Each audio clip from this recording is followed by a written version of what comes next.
Well, howdy, folks. Let me tell you, it cost me exactly $1,478 in destroyed mailboxes and got me slapped with over $5,000 in completely bogus HOA fines before I finally decided to stop playing Karen's game. I was done. So, I built a mailbox based on a dusty 40-year-old map and a forgotten federal law that she and the entire HOA board had completely overlooked. That, my friends, is when the fun really started. I want to hear about it, so let me know in the comments. What's the most ridiculous, nitpicky thing an HOA has ever tried to pull in your neighborhood? And stick around, because I'm going to show you exactly how we turned their own precious rulebook into the very weapon that brought their little kingdom crashing down. Go ahead and tell me where you all are watching from tonight. Alright, settle in. For those of you new to the channel, my name's Frank. And if there's one thing I believe in, it's that you should measure twice and cut once. I spent 40 years as a civil engineer living by that rule. It's about planning, precision, and doing a job right the first time so you don't have to worry about it again. I was ready to apply that same philosophy to my retirement. My wife, the ever-patient Sarah, and I had finally done it. We'd socked away enough to buy our forever home. Not a mansion, nothing fancy, just a nice solid house on 3 acres of land just outside of town. It had old-growth oak trees, enough room for a garden that could feed a small army, and the kind of peace and quiet that makes you forget the highway even exists. We called it our slice of heaven. Turns out, that slice of heaven came with a tiny, almost invisible string attached. It was technically, and I mean by a whisker, part of a newer, master-planned community called Willow Creek Estates. And that string had a name, Brenda. Brenda was the president of the Willow Creek Homeowners Association. From the moment we met her at a welcome barbecue, I knew we were in for a ride. She was a woman in her mid-60s who drove a Lexus SUV the color of a polar bear and wore tennis visors indoors. She had that particular look. You know the one? The kind that sizes you up, finds you wanting, and mentally finds you all in the space of a single heartbeat. Our property, with its rustic charm, was clearly a splinter in the thumb of her perfectly manicured community. Most of the Willow Creek homes were identical, nice, but built on lots the size of a postage stamp. Our place was an anomaly. Brenda walked over to us, holding a plate with a single, sad-looking brownie on it, and said, with a smile that didn't reach her eyes, "It must be so much work trying to bring an older lot like this up to Willow Creek standards. Not welcome to the neighborhood, but a backhanded critique." That was Brenda's opening shot. The first real battle, of course, was the mailbox. The property didn't have one, so I went to the hardware store, bought a standard USPS-approved box and a sturdy wooden post. I spent a Saturday digging the hole, mixing the concrete, and setting it just right. The smell of the fresh mulch I put around the base was the smell of satisfaction. The final thump of my fist on the post to check its stability was me declaring, "This is our home." A week later, we came home from grocery shopping to find it completely obliterated, just flattened. There were wide tire tracks in the soft dirt of the shoulder, clear as day. The post was snapped, the box was a crumpled mess, its little red flag bent into a sad metal question mark.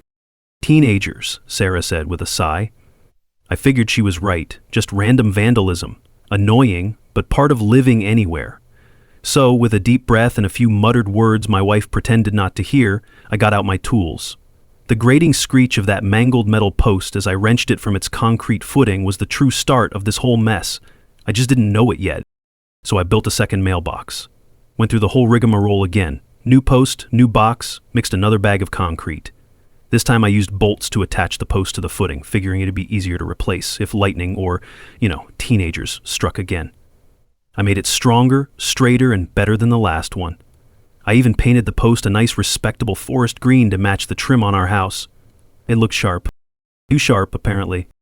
2 days later, there's a crisp, cream-colored envelope in the mail slot on our front door. It had the Willow Creek Estates logo embossed at the top. It wasn't a welcome note. It was a formal violation notice. I can still picture it. For the Willow Creek Covenants, Conditions, and Restrictions, Article 4, Section 2A. All mailbox support structures must be painted ecological beige, Pantone 7527C. The structure currently installed utilizes forest green, which is a non-compliant color. A fine of $50.00 has been assessed to your account. Please remedy this violation within 15 days to avoid further penalties. Ecological beige. A color so bland, so utterly devoid of personality, it could only have been conceived by a committee. It was the color of weak coffee, of dusty office cubicles, of utter resignation. It was, without a doubt, the ugliest color I had ever been legally mandated to use. Sarah just laughed and said, "Don't let her get to you." But it wasn't about the color. It was about being told what to do on my own property by a woman whose only joy in life seemed to be the misery of others. Still, I was trying to be the good neighbor, the reasonable man. So I sighed, drove to the paint store, and had them mix up a quart of this beige monstrosity. I spent a Saturday morning meticulously painting the post. Every brush stroke felt like a little piece of my soul was dying. I took a picture of the finished product, emailed it with a sickly sweet note to the HOA management company, and certified my compliance. The mailbox looked pathetic, like it was embarrassed to even exist. You can guess what happened next. The following Tuesday, we came home to find the beige mailbox flattened, smashed with the same deliberate vehicular malice as the first one. Only this time, as I was kneeling down in the dirt, examining the splintered wood of the post, something caught my eye. A tiny fleck of pearlescent white paint stuck right in the grain of the wood. It was small, no bigger than my pinky nail, but it was unmistakable. It was the exact shade of Brenda's pristine Lexus SUV. And that's when everything changed. This wasn't random. This wasn't teenagers. This was a declaration of war. My blood started to boil, but an engineer doesn't let anger dictate his actions. Anger is messy. Data is clean. I needed proof. So instead of marching over to her house, I drove to a sporting goods store. I walked out with an $80 trail camera, the kind hunters use to spot deer. That evening, just as the sun was setting, I went across the street.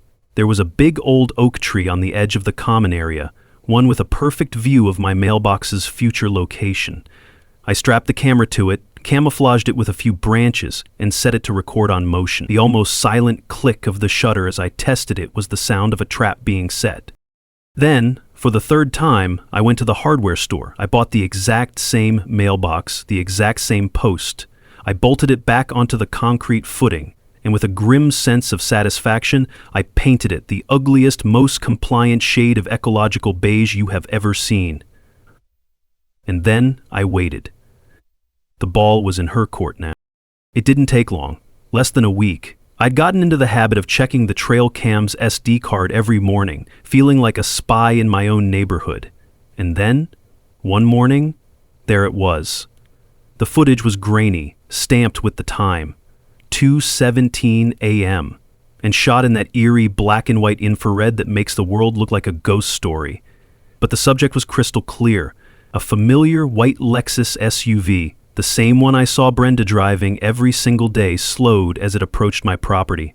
It then made a sharp, deliberate turn, drove its front passenger side wheel right over my mailbox with a violent crunch, and then corrected its course and drove off into the night without so much as tapping the brakes. You couldn't see the driver through the glare on the windshield, but you didn't need to. I had the vehicle, the action, and the time. I saved the clip to a thumb drive, put the white paint chip in a little plastic bag, and felt a surge of righteous adrenaline. This was it. Game, set, match. The next HOA board meeting was held in the community center's sad little conference room. It smelled of stale coffee and quiet desperation. Brenda and her two board cronies, a woman who looked permanently surprised and a man who looked permanently asleep, were sitting at the front table. I waited patiently through 20 minutes of debate about the acceptable height of garden gnomes before my turn came. I stood up, calm and collected. "I have evidence regarding the repeated destruction of my property," I began. I explained the timeline, the 3 mailboxes, the cost. Then I held up the paint chip. I found this at the scene of the second incident. Finally, I pulled out my laptop, and I have video of the 3rd incident. I played the clip. The board members leaned in. They watched the white SUV deliberately smash my mailbox. When it finished, I looked right at Brenda. The room was silent. She didn't flinch. She scoffed. "That could be any white SUV," she said, waving a dismissive hand. "There are dozens of cars that look like that in this county. Are you accusing me, Frank? In a public meeting? This feels like targeted harassment." The sleepy-looking man, who was the board's treasurer, chimed in. The video is inconclusive. It's blurry. We can't act on speculation or circumstantial evidence. They refused to look at it again. They thanked me for my time and dismissed my claim entirely. The system wasn't just broken. It was a fortress designed to protect its queen. I walked out of that room stunned. The counterpunch came 2 days later, delivered via certified mail. It was a letter from the board. Not only were they not going to do anything, they were fining me. $500 for failure to maintain property in a state of good repair, citing my now destroyed third mailbox. And another $250 for installing an unapproved surveillance device on what they considered HOA common property, the tree across the street. That's when the engineer in me shut down and the angry Texan took over, for about 5 minutes. Then the engineer came back online, angrier than before, but with a purpose. If their rulebook was a weapon against me, I needed to find a bigger rulebook. And I found one. I spent an entire night fueled by coffee and indignation, digging through municipal codes, county ordinances, and finally, federal regulations.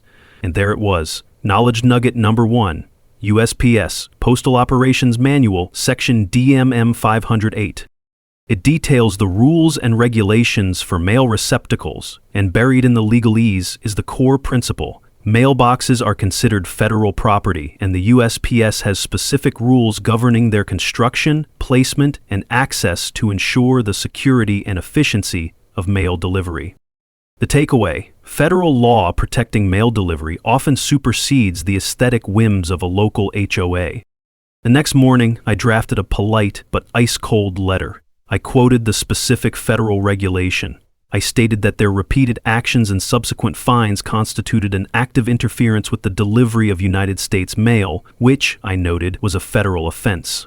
I attached a copy of my bill for the third mailbox, and at the bottom, under my signature, I added 2 little letters that change everything in a fight like this. CC. I sent a copy of the entire package to the regional postmaster general. Let's see how Brenda's little board deals with a letter from the federal government. Playing the federal card worked like a charm. For a while, about a week after I sent my letter, I logged into my account on the HOA's clunky web portal. The $750, 0 cents in fines had simply vanished. No email, no letter of apology, no acknowledgement whatsoever. They were just gone, wiped from the record as if they'd never existed. But the war was far from over. It just went cold. The temperature in the neighborhood dropped by about 30 degrees. Brenda stopped making eye contact. Instead, whenever she'd drive by, she'd give our house a long, slow, calculating stare. It was the kind of look a coyote gives a sheepdog. She was respecting the fence, for now, but she was also looking for a hole in it. The air was thick with a tension you could cut with a knife. I hadn't won, I just forced a stalemate. I figured, if I'd won the legal battle for the moment, it was time to win the physical one for good. I'm an engineer, for crying out loud.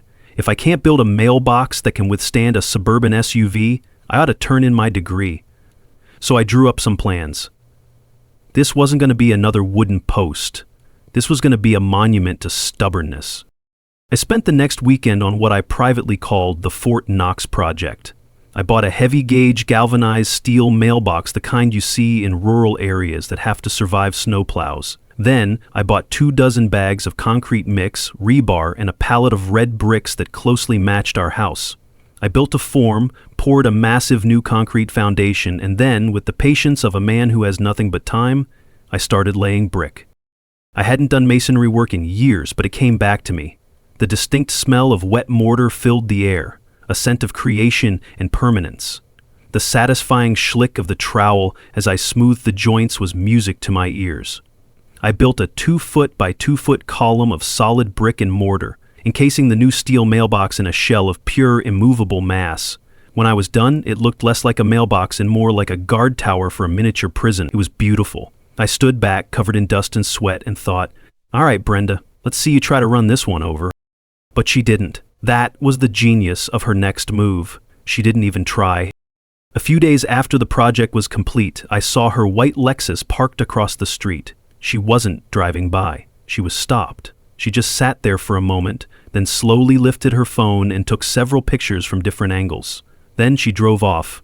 No drama, no confrontation, and honestly, it was more unsettling than finding it smashed. A week later, a shiny white truck pulled up to my curb. But this one wasn't a Lexus. It had the official seal of the County Public Works Department on the door. A man in a hard hat and a high-visibility vest got out, holding a clipboard. He was polite, professional, and the bearer of my doom.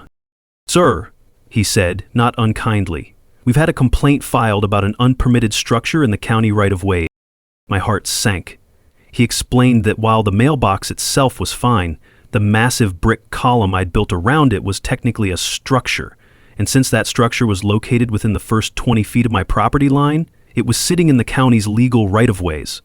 It violated Municipal Code 114B. Brenda hadn't used the HOA rules. She'd gone over my head, using a higher and more legitimate authority. She had weaponized the county against me. I was handed a formal notice. I had 14 days to demolish my beautiful, indestructible fortress at my own expense. If I failed to comply, the county would do it for me and send me the bill, along with daily fines and a potential lien against my property. I had been completely and utterly outmaneuvered. I stood there, holding the demolition order, staring at my brick masterpiece. It was a monument not to my stubbornness, but to my failure. I was out hundreds more dollars, publicly defeated, and right back at square one. It was the lowest I'd felt in this whole affair. I had lost. I was sitting in my small home office, staring at the pile of documents that represented my failure. The receipts for 4 mailboxes, the bogus HOA violation notices, and, sitting right on top, the official demolition order from the county. The setting sun cast long shadows across the room, and everything felt heavy. Sarah came in and put a hand on my shoulder. She looked at the mess on my desk, then at me. "Honey," she said, her voice soft and full of reason, "this is insane. This woman is obsessed with you. Let's just give up on the mailbox. We can rent a P.O. box in town. It's not worth the stress. Please." She was right, of course. Any logical person would have thrown in the towel, but as I looked at that demolition order, something inside me hardened. It wasn't about the mailbox anymore. It was about being bullied. It was about this woman thinking she could just roll over anyone who didn't fit into her perfect little world. This was our home. Our forever home. And I'll be damned if I was going to be run off my own land by a tyrant in a tennis violation. "No," I said, my voice quiet but firm. "I'm not letting her win, not like this." That rejection of defeat lit a different kind of fire. I wasn't just angry anymore, I was on a mission. If I couldn't win by building, I would win by reading. I went to the hall closet and pulled out the big, bulky accordion file from when we closed on the house. It was packed with every piece of paper you could imagine: title reports, home inspections, loan documents, and the thickest, most intimidating document of them all: the original covenants, conditions, and restrictions for Willow Creek Estates, dated 1984. I dumped the whole thing on the dining room table and started digging. For hours, I read through mind-numbing legalese. Then, at the very back of the file, I found it. Tucked inside a folded, legal-sized envelope was the original, full-size plat map of the subdivision. It was a proper blueprint, the kind I used to work with every day, full of surveyor's marks and precise measurements. It was old, the paper was crinkly, and the blue lines were faded, but it was clear. And that's when I saw it. I grabbed my old engineer's scale ruler, the kind I hadn't used in years.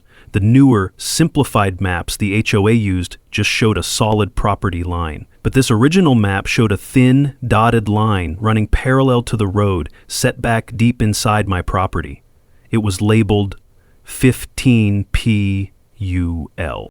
Public, Utility, Access, Easement. My heart started hammering in my chest. I scrambled back to the CC and AmpRamp Rs and found the corresponding article, and the words practically leapt off the page. First, the easement, a 15-foot deep strip of land, was designated for use by utility companies, including the U.S. Postal Service. Second, a clause I'd skimmed over a dozen times suddenly had new meaning. The HOA, not the individual homeowner, was legally responsible for the maintenance and upkeep of all such easements within the community. The implications hit me like a ton of bricks. 1. The very ground my mailbox sat on, the ground Brenda kept destroying, was land the HOA was supposed to be maintaining. 2. The fines they levied against me for failure to maintain were completely fraudulent. They were fining me for not taking care of their responsibility. spree. And the kill shot. Any structure related to a public utility, like a U.S. mailbox, built within that easement fell under the jurisdiction of municipal utility codes, not the HOA's petty aesthetic bylaws. I had been fighting a war on her terms in her territory, but the whole time I had been standing on ground that legally belonged to a different kingdom. I leaned back in my chair, the old document spread before me like a battle plan, and a slow, wide grin spread across my face. The game had just changed. That discovery of the easement flipped a switch in my head. I went from being a defender to an attacker, but a good engineer knows that for a complex project, you need a team of specialists. My first call was to my neighbor from down the street, a gentleman I only knew as Old Man Fitz. Fitz was a retired county surveyor, a man who was perpetually grumpy and hated the HOA, and Brenda in particular, with a passion that burned with the light of 1,000 suns. I walked him through the plat map. He squinted at it, pulled out a pair of dusty reading glasses, and then let out a low whistle. "Well, I'll be damned, Frank," he grumbled, a rare smile cracking his face. "She's been harassing you over a patch of ground she's supposed to be mowing?" He came over the next day with his old transit and tripod, took some measurements, and hammered a wooden stake into the ground 15 feet from the road. "That's the line," he declared. "Official." Next, I needed legal firepower. I wasn't going to make another mistake. I spent a day researching property lawyers and found a young woman named Alicia. Her firm's website had a whole section on battling overreaching HOAs. She was sharp, she worked on a flat fee basis, and during our video call her eyes lit up when I explained the situation. She wasn't just a lawyer, she was a giant slayer. We had a strategy session, with Fitz patched in on speakerphone. Alicia laid out the plan and it was a thing of beauty. "First," she said, her voice crisp and confident, "we stop being victims. We send them a bill." This was knowledge nugget number 2. Brenda's harassment caused damages on property the HOA is responsible for. So, we draft a formal, itemized invoice for the cost of all 4 mailboxes, the paint, the concrete, the bricks, your demolition costs, and your labor hours, billed at a professional contractor's rate. We cite the specific CC and AMP, our clause, making them responsible. The takeaway? You can often hold your HOA financially accountable for neglecting its maintenance duties as defined in your founding documents. Next, she continued, the permit for the new mailbox. We don't even talk to the HOA. This was knowledge nugget number 3. Fitz cackled on the phone. We are going to draft a permit application and submit it directly to the county planning and zoning office. And we're not just applying for a mailbox. Thanks to Fitz's involvement, we're applying to install a federally compliant mail access utility point and official property survey monument. By bundling it with an official survey marker registration, it becomes a municipal and utility matter, not a cosmetic one. The takeaway: legally classifying a project under a higher government authority can make petty HOA rules completely irrelevant. The final piece of the puzzle was the hardware. I called my old buddy Dave, a guy I used to work with who now owns a custom metal fabrication shop.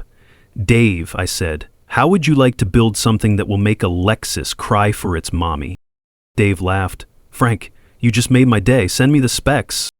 And the specs for what we called the Sentinel were glorious. The foundation would be a 4-foot deep 3-by-3-foot hole filled with steel rebar and high-strength concrete. Set right into the top would be an official brass survey plaque provided by one of Fitz's contacts at the county. The mailbox itself would be a single, welded piece of 1/4-inch thick plate steel, designed with an angled prow like an icebreaker ship. The purpose wasn't just to be strong, it was designed to transfer the full kinetic energy of an impact down into that massive concrete anchor, maximizing damage to whatever was stupid enough to hit it. And for the finishing touch, we planned a small, raised garden bed around the base, filled with the thorniest, nastiest native succulents and pyracantha bushes I could find. A beautiful but painful welcome mat. The plan was set. The team was assembled. The war was about to begin for real. Our first moves were silent but surgically precise. Alicia sent the invoice for just over $3,000 to the HOA via certified mail, requiring a signature upon delivery. There would be no claiming it got lost. A day later, Fitz and I walked the finalized permit application into the county planning and zoning office. The clerk, a no-nonsense woman with formidable glasses, gave it a thorough review. She saw Fitz's surveyor stamp, the utility classification, the federal mail statutes Alicia had referenced, and she stamped it approved with a satisfying ka-chunk. The only sign of our impending action was a single, lonely-looking orange flag on a wire stake that Fitz had planted in my lawn, marking the exact spot for the new survey monument. A quiet little declaration of intent. I would have paid good money to have seen Brenda's face when she signed for that certified letter. When she opened that envelope and saw a professional invoice, billing her own HOA for her acts of vandalism, complete with itemized costs and labor. I imagine the color drained from her face. This wasn't a homeowner's complaint she could dismiss in a rigged meeting. This was a legal and financial assault. Her authority, her control, and her budget were all being directly challenged, and a cornered animal is a dangerous animal. Her first move was to try and fight fire with fire. She marched down to the county office herself to protest our permit. Alicia had warned me she might, and had already called the clerk's office to give them a heads up. Brenda, accustomed to having her way, apparently launched into a tirade about how we were trying to build an unapproved monstrosity. The clerk, bless her bureaucratic heart, let her finish, then calmly explained the situation. The permit was not for a simple mailbox, but for a registered utility access point and survey marker. It was fully compliant with county and federal regulations, co-signed by a licensed surveyor, and as such, the HOA's aesthetic guidelines were not applicable. Her objection was noted and promptly dismissed. Checkmate. Blocked by the very system she had tried to weaponize against me, Brenda escalated to the last refuge of a desperate tyrant. She went nuclear on social media. That evening, a post appeared on the official Willow Creek Estates community Facebook page. It was a masterpiece of manipulative fear-mongering. "Dear neighbors," it began, the all-caps screaming from the screen. "I am so sad to have to be writing this. The new owner on Lot 1, Frank, is attempting to build an industrial eyesore on our beautiful quiet street that violates the spirit of our community. When the board tried to work with him, he responded by suing our HOA.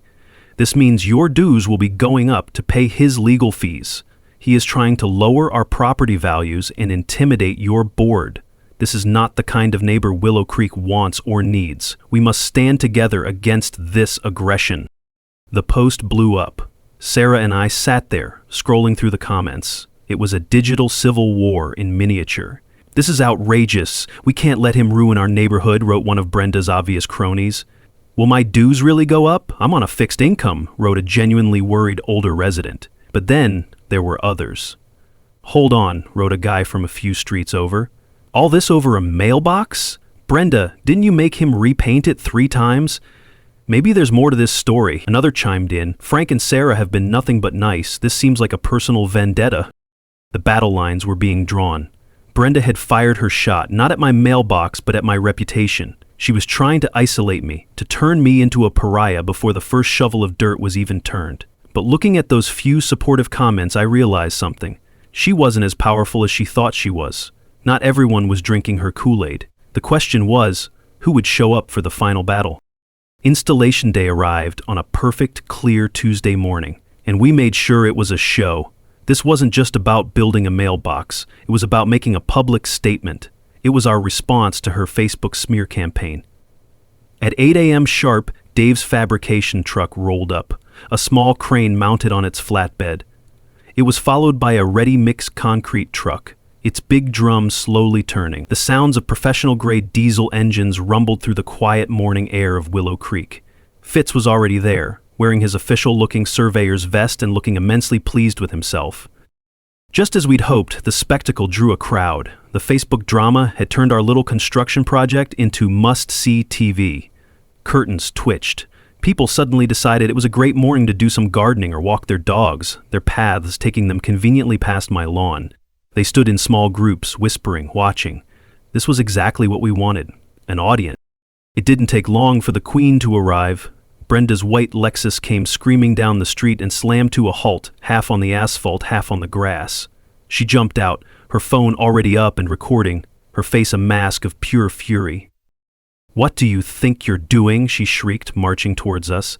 "This is unapproved. I forbid this. You're all being sued." Dave's crew, a bunch of guys who had seen it all, completely ignored her. Dave just took a slow sip of his coffee. I gave her a calm, simple nod. "Morning, Brenda. We have all the necessary permits." This only enraged her further. "Permits! I am the board. I am the authority here." She turned to my buddy Dave. "I will pay you double what he's paying you to pack up and leave right now."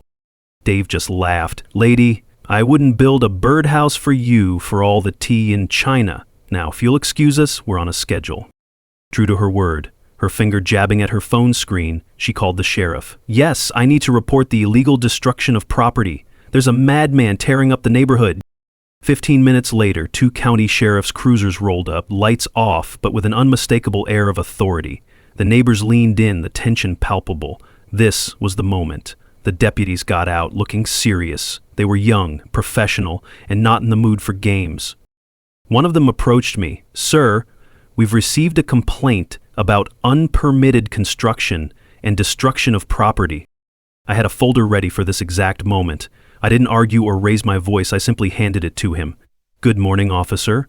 Here are our county-stamped permits, a copy of the registered plat map highlighting the public utility easement, and my lawyer's business card, just in case." The deputy took the folder and began to read. His partner watched, hand resting casually on his belt. I saw his eyebrows raise, just a fraction. He read for a full minute, then looked over at the survey marker stake, at the professional crew, and then back at the documents. He nodded, then handed the folder to his partner, who gave it a similar review. He walked over to Brenda, who was standing there with a smug, triumphant look on her face. The look didn't last long. "Ma'am," the deputy said, his voice calm but firm, leaving no room for argument. "I've reviewed the permits. Not only is this work fully permitted by the county, but it's taking place within a registered utility easement to install an official survey monument. It is a legal and authorized construction project." Brenda's jaw dropped. But I'm the HOA president. He's violating our rules." The deputy's patience was clearly wearing thin. "Ma'am, your HOA rules do not supersede county permits and federal utility regulations. This is a legitimate work site. In fact, if you continue to interfere with it, you could be charged with obstructing a permitted project. I need you to return to your vehicle and let these men do their job, now." In front of a dozen of our neighbors, Brenda was publicly and officially stripped of her power. She was speechless, sputtering, her face turning a shade of red that clashed horribly with her pastel polo shirt. Humiliated, she turned without another word, got into her Lexus, and sped away. I looked at Fitz, who gave me a slow, satisfied wink. The Sentinel was going up. The Sentinel stood guard at the end of our driveway, a solid, dark, unmovable monument to winning the battle. Now it was time to win the war. The next monthly HOA meeting was standing room only. The public showdown with the sheriff had been the talk of the neighborhood, and everyone wanted to see the final act. The air in the community center was electric.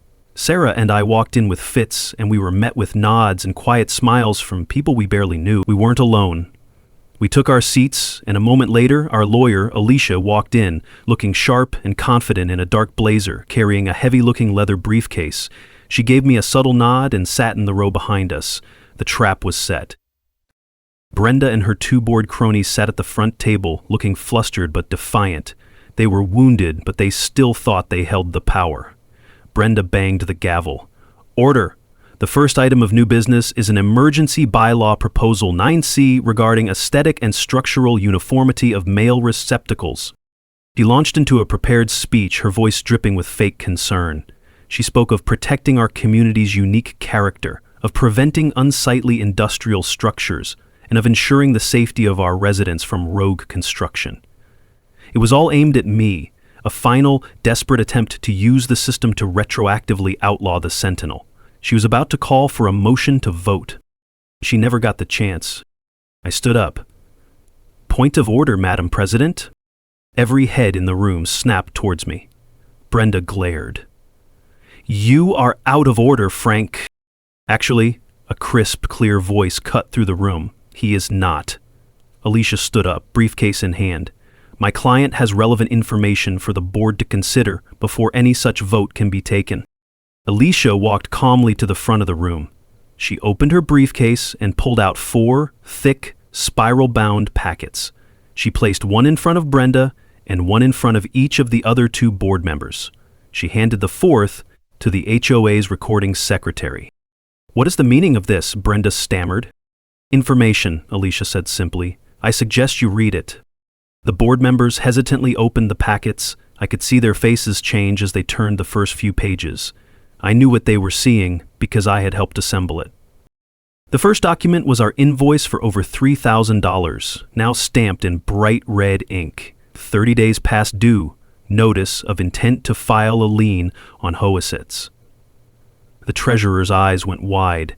This was no longer a squabble, it was a threat to their solvency. The second document was a series of crystal-clear photographs, taken by Fitz, of the brand-new 6-foot-tall vinyl fence Brenda had just installed around her back patio. Next to the photos were highlighted excerpts from the CC and AMP ass, the very ones she loved to quote, explicitly forbidding fences of that height and material. It was irrefutable proof of her own hypocrisy.